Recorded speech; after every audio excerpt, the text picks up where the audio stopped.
I need to tell you something, and I need you to listen carefully. Not because I think you'll believe me, I wouldn't believe me either, but because you need to know. You need to understand what's happening before it's too late. It started 3 weeks ago, though I'm not entirely sure anymore. Time has gotten slippery. I live alone in a studio apartment on the fourth floor of a building that smells perpetually of curry and cigarette smoke. It's not much, but it's mine. I work from home doing data entry for an insurance company, which means my social interaction peaks at maybe 2 conversations per week with the guy at the bodega downstairs. I'm telling you this so you understand. My life was boring, predictable, safe. The first time it happened, I thought I'd just slept wrong. I woke up at 3:47 a.m. I remember because the digital clock was the only thing I could see clearly. My body felt heavy, like I was pinned under an invisible weight. I tried to sit up, but nothing happened. My arms wouldn't move. My legs wouldn't move. I couldn't even turn my head. Sleep paralysis. I'd read about it online, seen the Reddit threads. It's common, I told myself. Your brain wakes up before your body does. Nothing supernatural, nothing to worry about.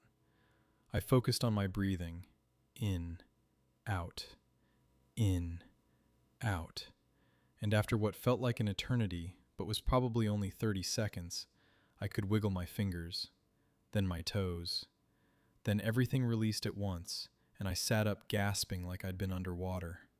The apartment was exactly as I'd left it, empty, silent except for the hum of the refrigerator and distant traffic. I checked the locks on my door anyway, then went back to bed. I didn't think about it again for 2 weeks. The second episode was longer. Same time, 3:47 a.m. exactly. I know because I've started to dread that specific configuration of numbers. This time, the paralysis felt different, heavier, more deliberate, if that makes sense. Like something was holding me down, rather than my own misfiring neurons. I couldn't move anything except my eyes. I could blink. I could look around, though my field of vision was limited to what I could see without turning my head.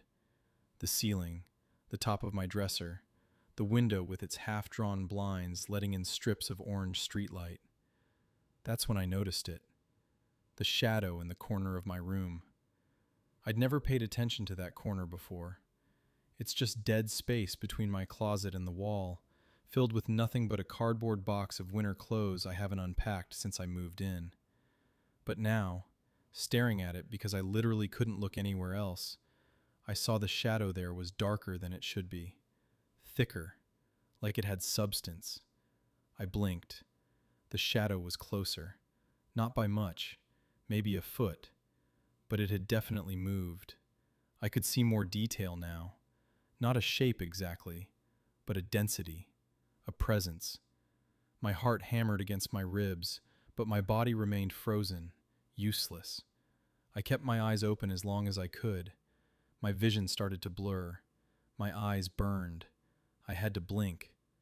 When I opened them, the shadow was at the foot of my bed. I wanted to scream. I wanted to run. I wanted to do anything except lie there like a corpse while this thing, whatever it was, moved closer every time my traitorous eyes closed for a fraction of a second. I tried not to blink. I really tried. But you can't not blink. It's involuntary. Your eyes dry out. They water. They close automatically to protect themselves. Each time mine did, the shadow advanced. By the time the paralysis broke, the shadow was standing beside my bed. I felt it more than saw it. A coldness, a wrongness in the air. The moment I could move, I lunged for the light switch, flooding the room with harsh yellow light. Nothing. The corner was empty. The foot of my bed was empty. The space beside me was empty. But my apartment felt different. Like someone had been there and left a residue behind. A smell I couldn't quite identify. Not unpleasant exactly, but organic. Earthy. Like soil or old paper. I didn't sleep the rest of that night. I sat on my couch with every light on, drinking coffee and telling myself it was just a dream, a hallucination. Sleep paralysis causes hallucinations. Everyone knows that. But I couldn't shake the feeling that something had been in my room, something that moved when I blinked.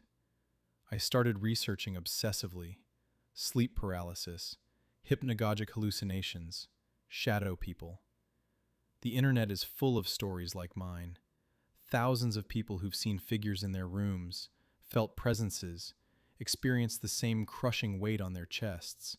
It's a documented phenomenon, a trick of the brain. That should have comforted me. It didn't.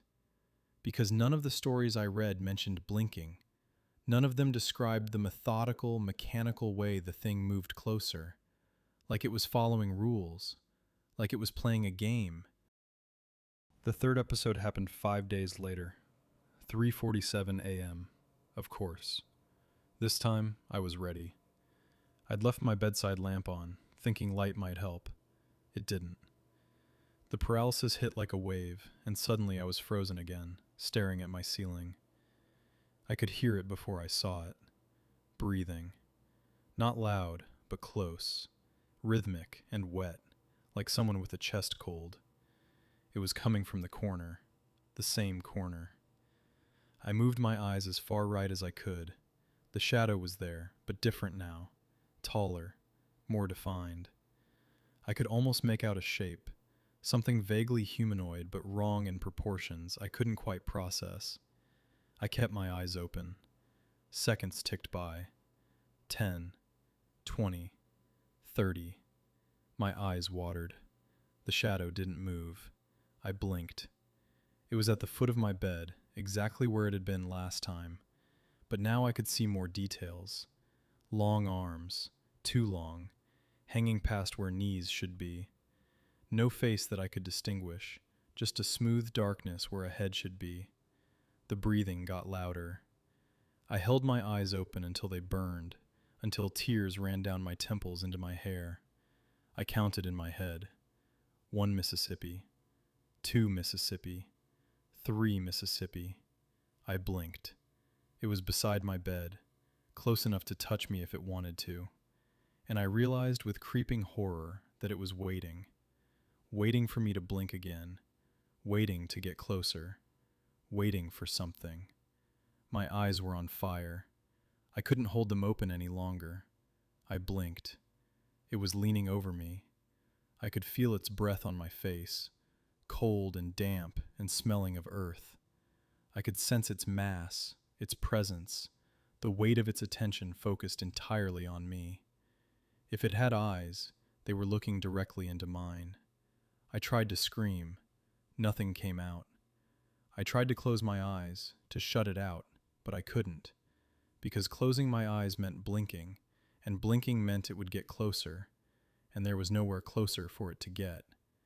It was already here, already touching me, though I couldn't feel hands, just a spreading coldness across my chest and arms and face. The paralysis broke. I thrashed, fell out of bed, scrambled backward until my back hit the wall. The lamp was still on. The room was empty. But there were marks on my arms.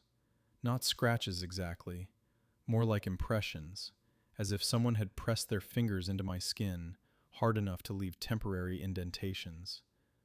I watched them fade over the course of 30 seconds, my skin returning to normal like nothing had happened. I didn't imagine that. I couldn't have. I stopped sleeping in my bed after that. I tried the couch, thinking maybe it was location specific. Maybe something was wrong with my bedroom, some carbon monoxide leak causing hallucinations, some environmental factor I could identify and fix. It didn't matter. 3:47 a.m. The couch. Paralysis. The shadow was in the corner of my living room this time, but it didn't need to travel as far. The couch is closer to the center of the space. It only took 4 blinks before it was standing over me. This time, I noticed something new. It wasn't just getting closer, it was getting clearer, more solid, more real. Like each episode was bringing it further into my world, giving it more substance, more presence. And I understood, with a certainty that bypassed logic entirely, that it was using me using my blinks like steps on a ladder. Each one brought it a little more into focus, a little more into reality. I started forcing myself to stay awake. Coffee, energy drinks, anything to keep my eyes open. I made it 2 days before I collapsed at my desk, face first into my keyboard. I woke up at 3:47 a.m. I was back in my bed, though I had no memory of getting there. The paralysis was immediate and absolute. I couldn't even move my eyes this time. I could only stare straight ahead at my ceiling. I heard it breathing, right next to my ear. I felt something touch my face. Not a hand, something else. Something that felt like cold smoke, like mist, like the absence of warmth. It traced the line of my jaw, my cheekbone, my forehead, exploring, learning. I couldn't blink. My eyes were locked open, drying out, burning. I wanted to blink so badly it was agony, but I knew that if I blinked now, it would be over. Whatever this thing was doing, whatever it wanted, it was almost finished. My eyes watered. The tears helped, but not enough. I needed to blink. My body was screaming at me to blink. I held out for 2 minutes, maybe 3. It felt like hours. I blinked. The paralysis ended instantly.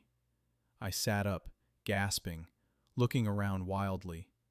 The room was empty, but I felt different, wrong, like something inside me had shifted, like I was sharing space in my own body with something else. I ran to the bathroom and looked in the mirror. My reflection looked normal. Same face, same eyes, same everything. But when I blinked, just for that fraction of a second when my eyes were closed, I saw something else. A flash of darkness. A glimpse of that smooth, featureless face. Inside my eyelids. Inside my head. It's not in my room anymore. It's in me. And here's the thing I need you to understand. The thing that's kept me awake for the past 72 hours, the thing that's made me finally write this all down. I can't stop blinking. And every time I blink now, I see it. Clearer each time. Closer each time. Not in my room, in my vision, in my mind. Getting closer to what? The front? The surface? The controls? I don't know what happens when it gets all the way through. When it finishes whatever journey it started 3 weeks ago in the corner of my bedroom. But I can feel it getting closer. With every blink.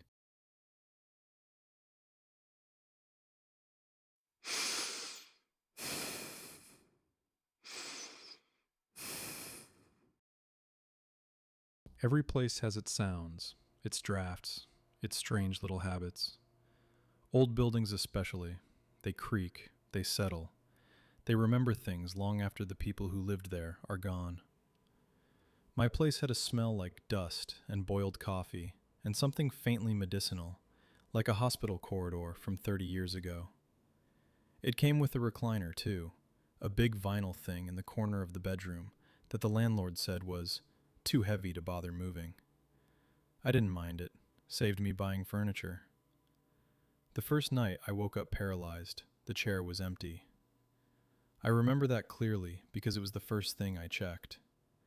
I'd read about sleep paralysis before, the pressure on the chest, the inability to move, the hallucinations. They always said you might see something sitting in the room with you, something that felt like a presence more than a person. So I looked at the chair. Empty. Relief flooded me so strongly I almost laughed, except my throat wouldn't work. My body felt like it had been poured full of cement. Even my tongue lay heavy and useless in my mouth. The room was dim, lit only by the weak orange glow from the streetlight outside. The blinds cut the light into narrow stripes across the walls, the floor, the recliner. Nothing moved.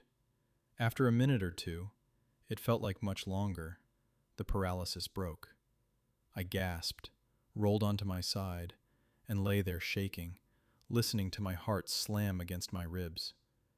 Just a glitch, I told myself. Stress. New place. Bad sleep. The second time, the chair wasn't empty. I woke the same way.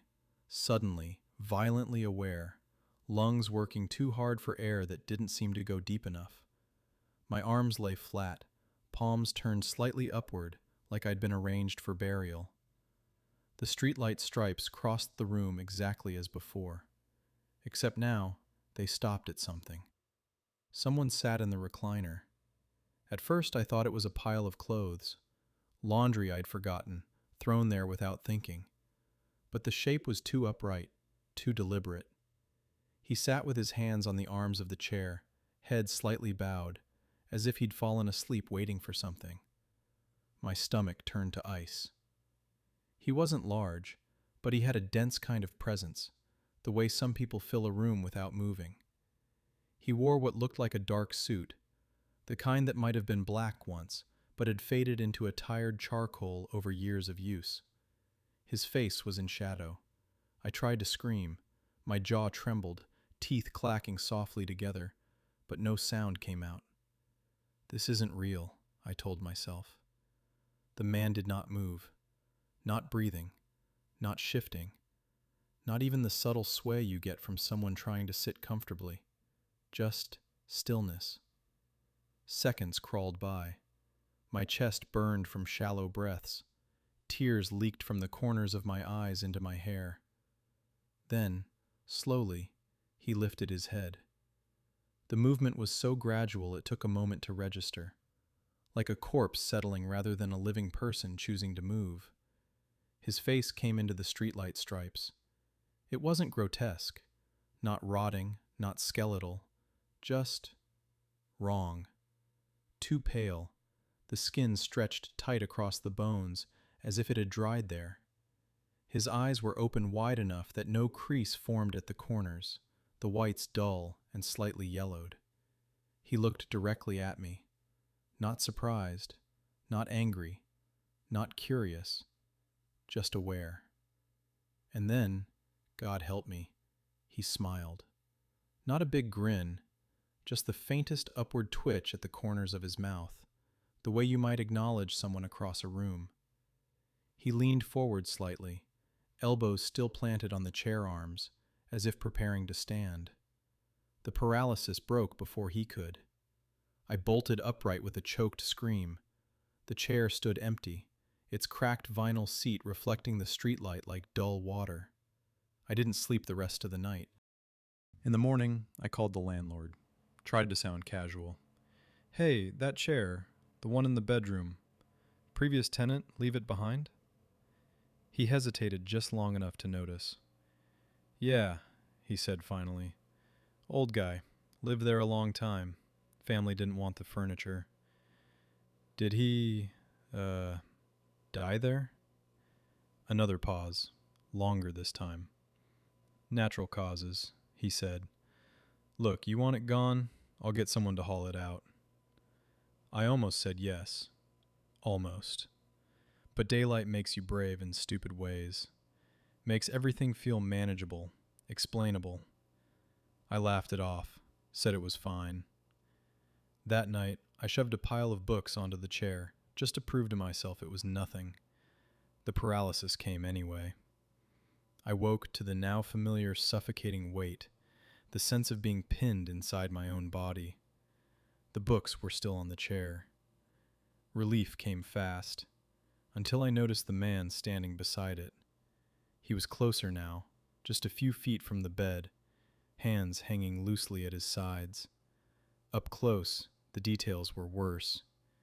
His suit hung on him like it didn't quite fit anymore. Shoulders too broad, sleeves a fraction too short, exposing thin wrists the color of old wax. The fabric looked dry, brittle, as if it might crack if bent too sharply. His eyes were fixed on my face, unblinking. His smile had widened slightly, pulling the skin tight so that faint fissures appeared at the corners of his mouth, like old paper beginning to split. He leaned down, not quickly, not aggressively, just folding at the waist with slow, deliberate precision until his face hovered directly above mine. I could smell him then. Not rot, not decay. Dust. Old dust, and something faintly sweet, like dried flowers left too long in a closed room. My lungs fluttered uselessly, trying to pull in air that felt thick and stale. Up close, his eyes weren't focused on me exactly. They seemed to be looking through me, past me, as if aligning himself with something behind my skull. The smile widened further. The skin at the corners of his mouth tore slightly. No blood came out, just a dark line, like a crack in porcelain. He opened his mouth.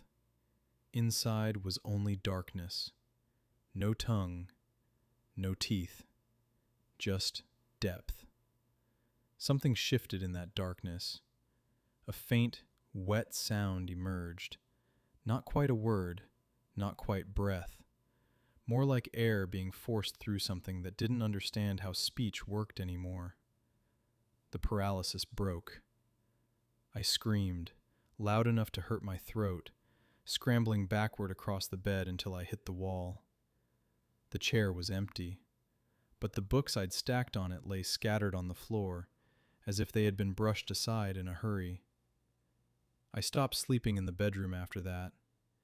I dragged a mattress into the living room, jammed a dresser against the bedroom door, and told myself that distance meant safety. It worked for 3 nights. On the 4th, I woke up unable to move. The lamp on the side table glowed softly. The front door was locked, chain in place. Everything looked normal, except for the recliner. It sat at the foot of the mattress. I don't remember moving it. I don't remember opening the bedroom door. But there it was, vinyl cracked, arms worn smooth, angled slightly toward me as if someone had dragged it there to get a better view. He was already sitting in it, closer than ever. Close enough that if I could have moved, I might have reached out and touched his shoe. He didn't lean forward this time, didn't stand. He just watched me with that patient, expectant smile, hands resting neatly on the chair arms, posture perfect, like a man settling in for a long show. As my lungs struggled and my vision narrowed, one last thought pushed through the panic, cold and certain. He wasn't trying to scare me. He wasn't trying to hurt me. He was waiting for me to stop waking up. Because sooner or later, exhaustion wins. And when it does, there will be no one left to notice when he gets out of the chair.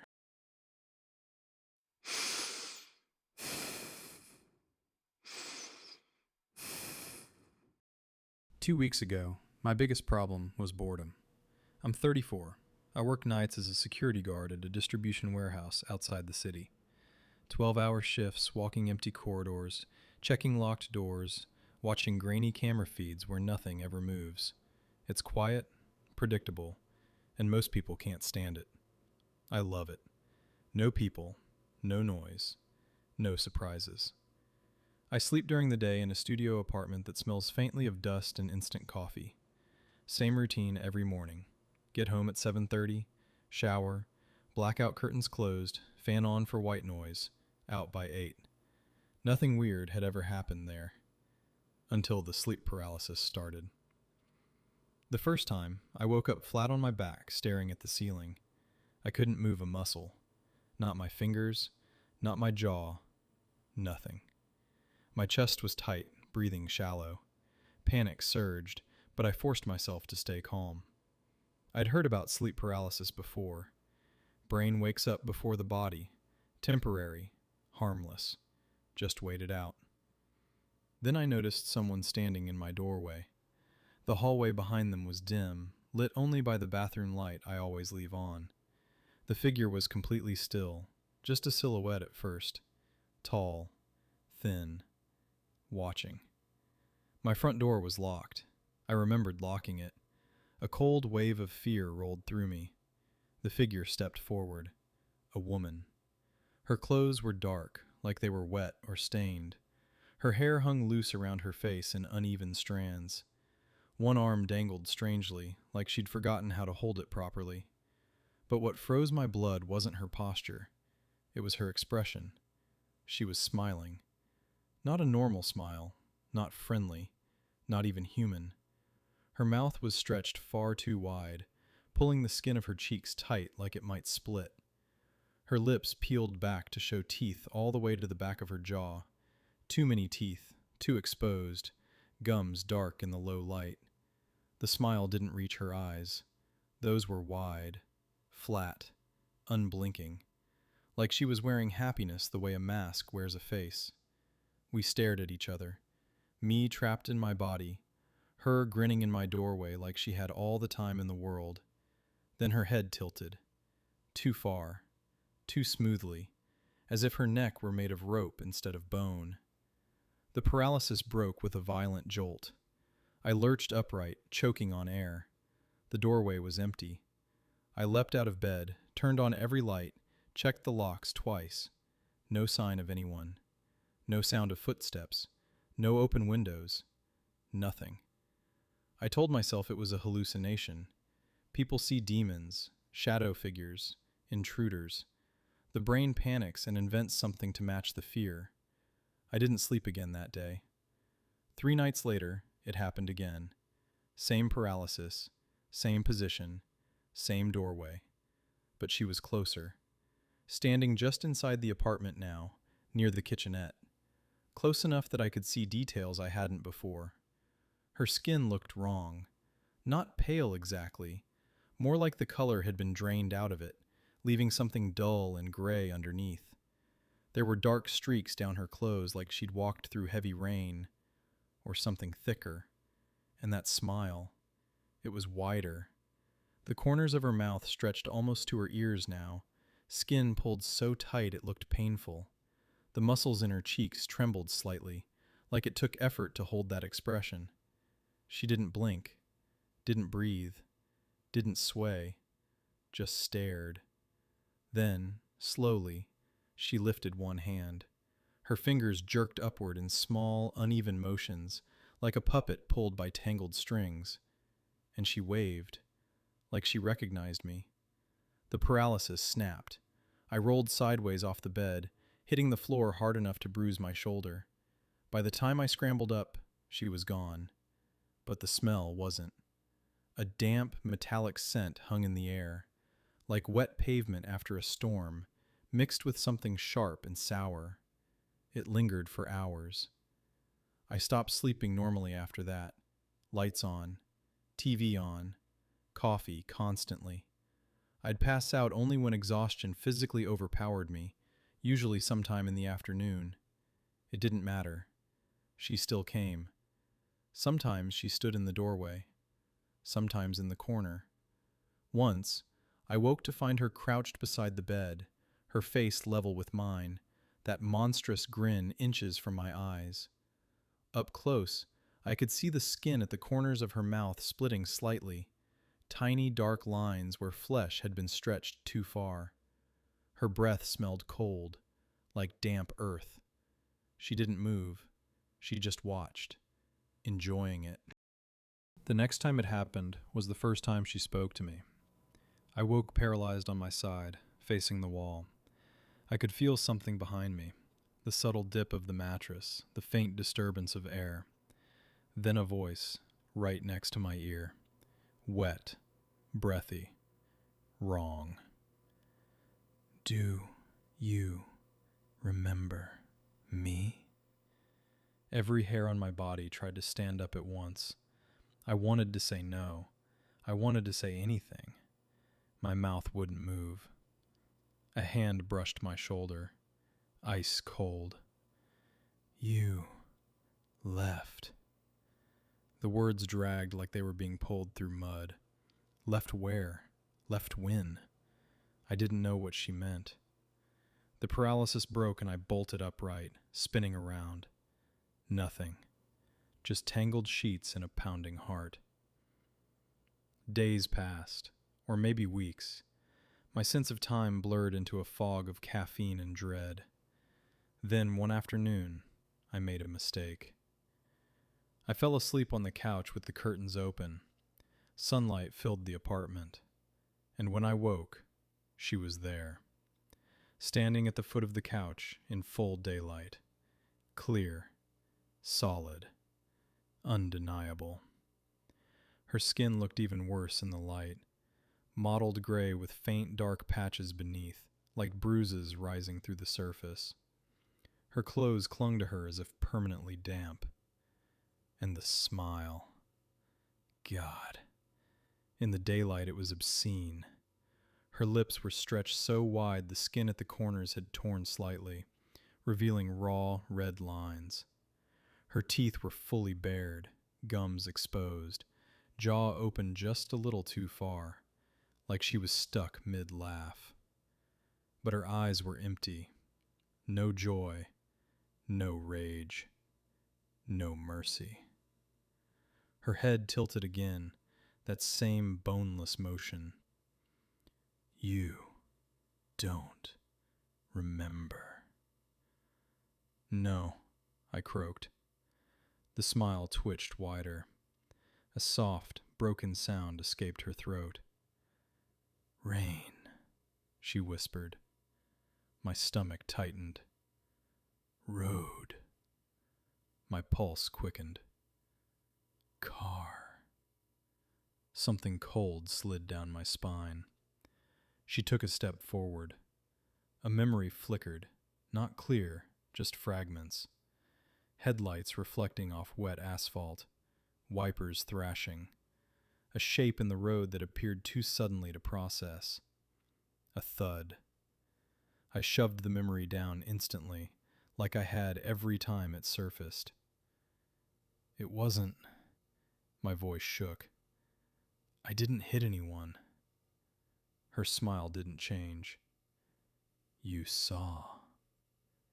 My vision blurred. Rain. Darkness. A figure crumpling against the hood. The car fishtailing slightly as I corrected the wheel.